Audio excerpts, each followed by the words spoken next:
Assalamu alaikum wa rahmatullahi wa barakatuhu. Thank you for watching in today's Taraweeh. I would like to remind you that this is a session where we talk about just 5 to 10 minutes of the juz that we're going to be reciting in Taraweeh prayer, or we will be listening in Taraweeh prayer. We would try to understand from a bird's eye view perspective of what is this juz all about. And today we're going to be covering juz number 14. So alhamdulillah, we have come a long way, almost halfway through the Ramadan actually. So just number 14, we're going to be listening the recitation of Sheikh Ismail, inshallah, at ISCJ, Islamic Society of Central Jersey. And the surahs that are covered that I would talk about here in my few minutes is Al-Hijr, where it takes the name from the people of the rock, or people of the cave. An-Nahl, the bee, basically, and Al-Isra, and that is the night journey that the Prophet ﷺ would go on. So these are the three surahs in juz number 14 that we would talk about. If you've been paying attention, if you go back and look at juz number 13's explanation, sometimes it just comes out where you don't have any intention to explain certain things, but instead of calling it in today's Taraweeh juz number 13, we ended up writing in today's Iftar juz number 13. So I need to go back and correct that. I just saw that. I guess we were also hungry. We didn't realize that. But anyway, Surah Al-Hijr, it talks about people, and the talk is with the Quraysh again, and Allah subhanahu wa ta'ala is reasoning with them. And again, we have to remember this book is an argument, either for you or against you. If you're a good person, then it's our argument that establishes a proof within your community and within the society at large that you are a testament to God's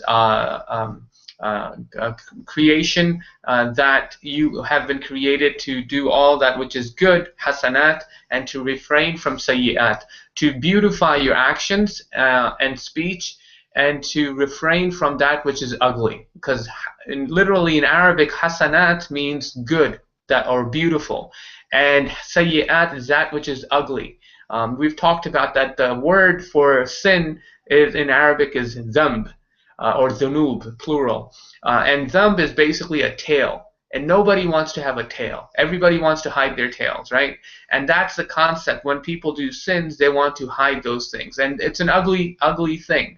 So beautifying is what Quran calls us to, and that is the reason why it talks about how the dua is always like, give us the good in hasana in this life and in the hereafter. So Surah Al-Hijr, it talks about these people who are busy with the life of this world, as opposed to the message that has been given, and they would say that they wish they were Muslims. But what are they busy with? Dharhum ya'kulu, leave them, right? To eat, وَيَتَمَتَّعُوا, and to enjoy, وَيُلْهِهِمُ الْأَمَلِ, and have false hopes that, oh yeah, God would forgive, right? And not have any actions. فَسَوْفَ يَعْلَمُونَ, and they shall know. And this is what the Quran is talking about, that it is not to have false hopes. It is not to be a place where you simply merely enjoy the food and drink and luxury and forget about what you're supposed to be doing in this life. Now, in Surah Hijr, the story of Adam and Iblis has been, or Adam and Satan has been mentioned again. There are multiple times, about half dozen times, where the story of Adam comes back over and over. And you would say, why does Quran repeat these stories so many times, right? The story of Musa and Fir'aun, the story of other prophets, Ibrahim alayhi salam, although the same story is never mentioned. But the reason why the Quran mentions is because every time the lesson that is drawn from the story, it is a different lesson. And we would see here earlier, the lesson was that don't get deluded by Satan, who took you from, just like how he deluded your forefather Adam and he got them out of the Jannah, out of the garden. And when the guidance would come, you would follow my prophets and messengers. You would follow me, and that was the concept, and how Shaitan deluded Adam. Now here the story of Adam is mentioned, and then the statement of Shaitan is mentioned, and the emphasis is for us to recognize that what is the straight path. So Satan would say that I would lead them astray, and give me some time, some respite. And because, Lord, you led me astray, I will lead them astray. And these are his words, that you, and he cast the blame on Allah. And that is the difference between believer and a disbeliever. Somebody who's humble and somebody who's arrogant, is that they see their mistakes. And somebody arrogant sees only the mistakes of other people. And so this is what the Quran says. And the Quran, Allah subhanahu wa ta'ala says, yes, you would be allowed to do that. It never rejects the idea that Shaitan could lead other people astray. And we talked about yesterday how in Surah Ibrahim, Shaitan actually said on the Day of Judgment that it wasn't me who had any power over you.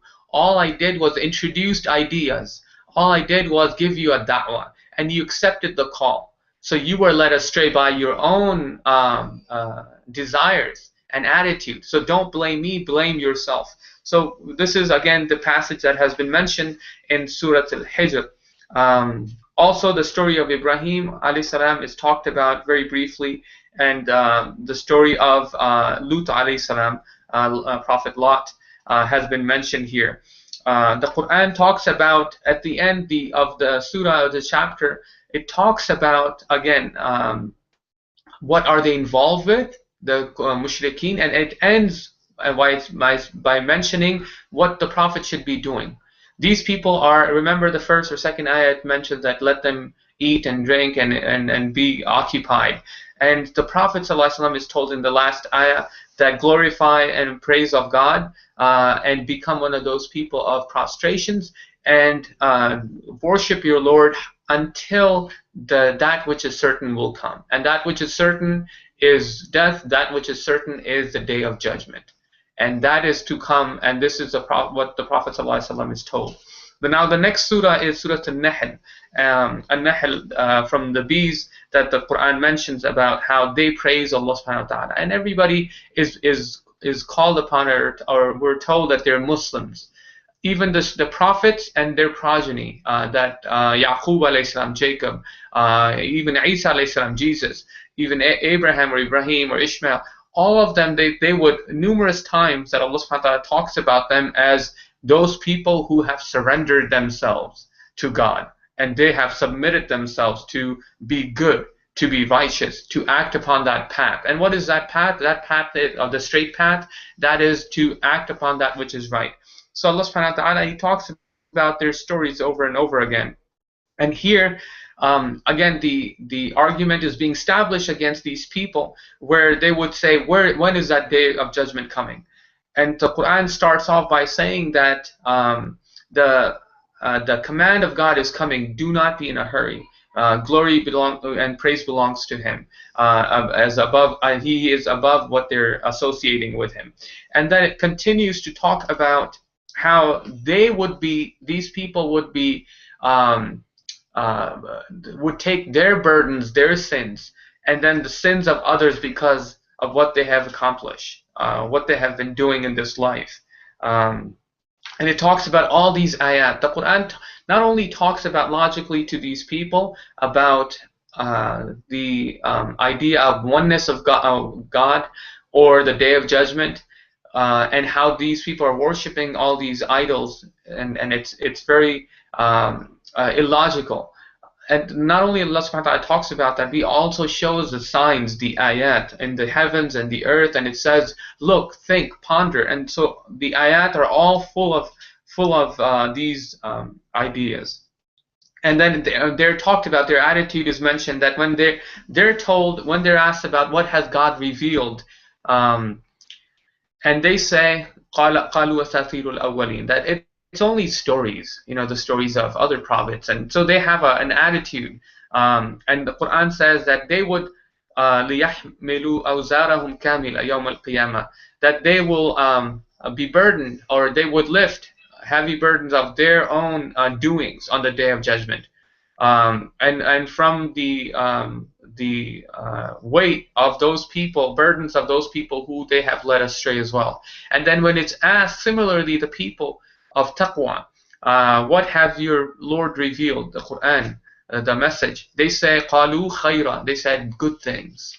And then Allah subhanahu wa ta'ala, He says, لِلَّذِينَ أَحْسَنُوا فِي هَذِهِ الدُّنْيَا حَسَنَةً وَلَدَارُ الْآخِرَةِ خَيْرٌ. Those people who said good things, they will be those people who have done, beautified their actions, ahsanu, in this life, they would have good, meaning hasana, and in the hereafter they would also have good, khayr, or better things. And then this is a better place for the people or believers. So Allah subhanahu wa ta'ala basically talks to us about these two things, like how we're asked to do good and become people of goodness. And Surah An-Nahl, towards the end, there's a very important ayah, that which kind of summarizes everything that is in the Quran, all the commands. And I will give you this one ayah, and if you could remember this, it's mentioned a lot in the Khutbatul Jumu'ah.